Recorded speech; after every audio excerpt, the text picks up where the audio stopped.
Guys, আজকে দেখাবো কিভাবে বাজারে গিয়ে কেনাকাটা করতে হয়। ভাই আসসালামু আলাইকুম। ওয়ালাইকুম আসসালাম। ভালো আছেন ভাই? আলহামদুলিল্লাহ ভালো আছি। কেমন আছো ভাই? হ্যাঁ ভাই ভালো আছি। ভাই ইয়ে আসেনি, ক্রিম আসেনি ইউজ করার মতো ক্রিম?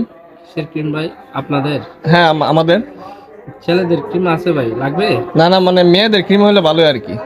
মেয়েদের ক্রিম? আচ্ছা ভাই ইয়ে আসেনি, ফেস ওয়াশ আসেনি? হ্যাঁ, প্রেশাস তো আছে, এই তো দেখতে পাচ্ছেন প্রেশাস। আছে না? জি ও, ছুরি এগুলো কসমেটিক্স এর ছুরি না? জি, অবশ্যই। ইউজ করা যাবে না? আচ্ছা ভাই, বিট আছে বিট? কি ভাই, বিট? বিট বিট মানে ইউজ করার মতো আর কি। এই ভাই, আপনি বিটটা কি করবেন? বিট মানে আমি ইউজ করবো আর কি। আস্তাগফিরুল্লাহ, আপনি কি জেন্ডার পরিবর্তন করছেন ভাই? না মানে বিট ভাই করছেন আর এমন কি, আছে? এখন তো যুগ আর কি জেন্ডার পরিবর্তন করার। আপনি কি জেন্ডার ট্রান্সফার করছেন ভাই? হ্যাঁ হ্যাঁ ভাই। তো ঠিক আছে, আসুন তাহলে আপনাকে আমি বিট দিই।